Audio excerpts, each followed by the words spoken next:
Salut Valentin, Salut Laurent, comment ça va? ça va, on s'occupe comme on peut ici, hein. Ouais, alors Valentin, pour ceux qui ne te connaissent pas, donc Valentin Thomas, tu es champion de France en titre en parabad, en double, et vice-champion de France en simple SU5, C'est ça, exactement. Avec la catégorie membre supérieur. membre supérieur. Ouais.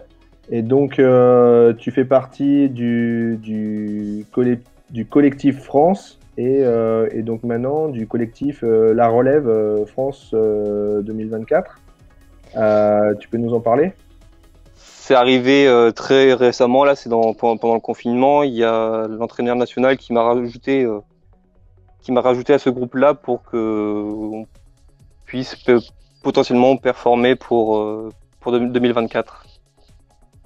Super, donc ça signifie peut-être des stages à venir, des stages avec l'équipe de France, des compétitions internationales. J'ai déjà fait un stage à Bourges l'année dernière il y avait des membres de l'équipe de France et des membres du collectif France. Et après, déjà participé à l'Open du Danemark. Et après, l'objectif proche qui arrive, c'est les championnats d'Europe en début octobre. Et après, oui, à la fin du confinement, essayer de refaire des compétitions internationales.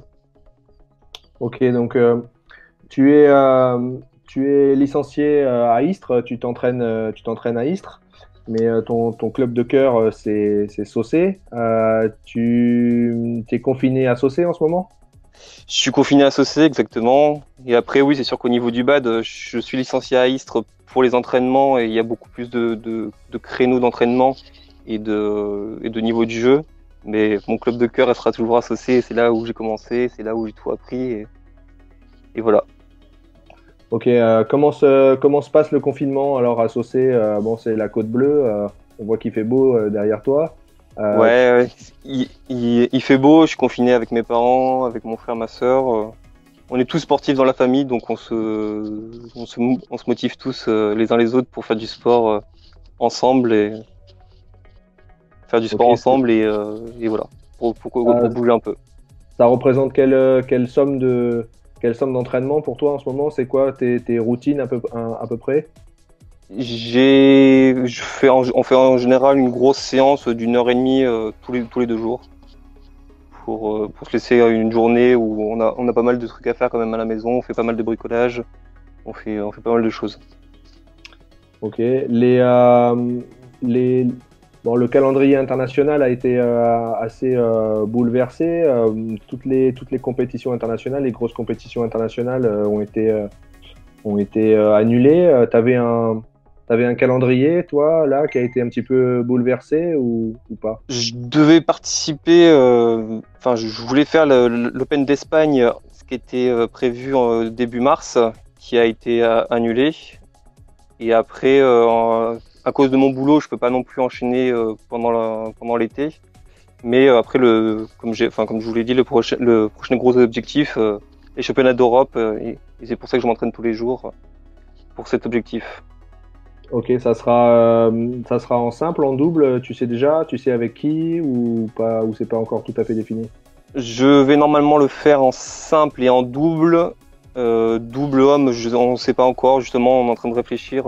Faut que on en discute avec l'entraîneur national pour voir quel meilleur paire pourrait faire une médaille. Ok. On t'a vu participer aussi récemment à des animations avec le comité départemental, notamment les journées badminton pour tous, tous au badminton. Ouais, Tu peux nous en parler aussi de ça, c'est important pour toi? c'est des journées de sensibilisation pour dans des collèges qui n'ont pas trop la notion de handicap. Et du coup, on leur partage ça, on leur fait faire des exercices, on leur montre comment on peut utiliser un fauteuil en faisant du badminton. Et après différents exercices. Et voilà. Et t'en retires quelque chose? C'est intéressant comme expérience, tu penses, de montrer aussi cet aspect au handicap aux jeunes? C'est très intéressant parce que les jeunes, ils pensaient pas du tout que c'était possible de faire du badminton, que ce soit en fauteuil. Moi, j'ai la chance d'être debout, mais surtout sur toute la partie fauteuil, de gérer la raquette en plus du fauteuil, de se placer, etc. Ils se rendent compte que c'est pas si facile que ça et qu'au final, ceux qui arrivent à très bien jouer en fauteuil